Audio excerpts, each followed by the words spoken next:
Hello दोस्तों, रात के हमसफ़र में आपका स्वागत है। मैं हूं आरजे मयूर और मैं लेके आया हूं आपके लिए एक छोटी सी कहानी। यह कहानी एक ऐसे शख्स की है जिसे दुनिया आधा पागल समझती है। एक रात यह शख्स, जिसे लोग विशाल के नाम से जानते हैं और कई लोग पागल विशु के नाम से, उसकी लाश उसके कमरे से मिलती है। सर से खून बह रहा था, मानो ऐसा लग रहा था जैसे किसी ने पटक पटक के उसे मारा हो। पर उसकी जान आखिर कौन ले सकता है?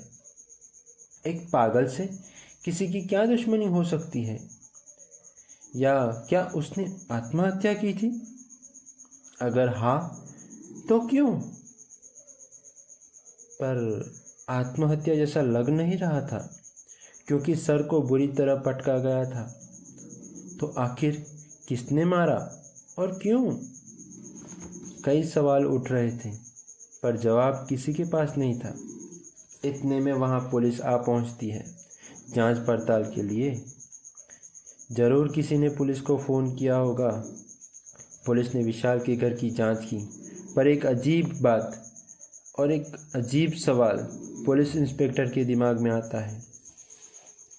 लाश को घर के अंदर से बरामद किया है, पर घर के किसी भी कोने या दीवार पे कोई खून के निशान नहीं है। तो आखिर सर को कहाँ और कैसे पटका गया? अगर यह आत्महत्या है तो सवाल गहरा होता नजर आने लगा। और अगर हत्या, तो क्या घर के बाहर कहीं विशाल का सर पटक कर उसे मारकर उसको उसके घर में लाकर फेंक दिया गया? अगर हाँ, तो कोई भी हत्या करके लाश को घर तक क्यों ले आएगा? ऐसे अनगिनत सवाल पुलिस को अब सताने लगे। पूछताछ का दौर शुरू हुआ।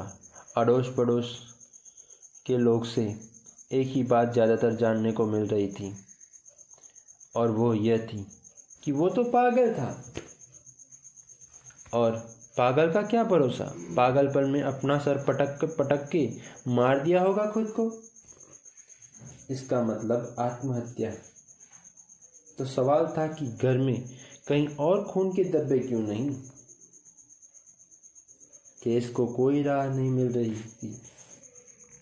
पर कहते हैं ना, हर रात की सुबह जरूर होती है।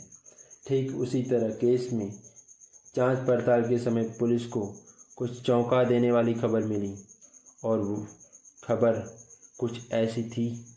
विशाल और विशु पागल को कोई प्रेत आत्मा दिखती थी, और सिर्फ दिखती ही नहीं थी, वह उस आत्मा से प्रेम करने लगा था। है ना, विश्वास ना होने वाली बात। ठीक उसी तरह पुलिस को भी विश्वास नहीं था इन सब बातों पे। पुलिस तो केस के दूसरे पहलू को, यानी मर्डर से जोड़ के छानबीन कर रही थी। अब सवाल यह था कि क्या विशाल सच में प्रेतात्मा दिखती थी? क्या सच में वह प्यार करता था उसे? और क्या उसी प्रेतात्मा ने विशाल को मार डाला?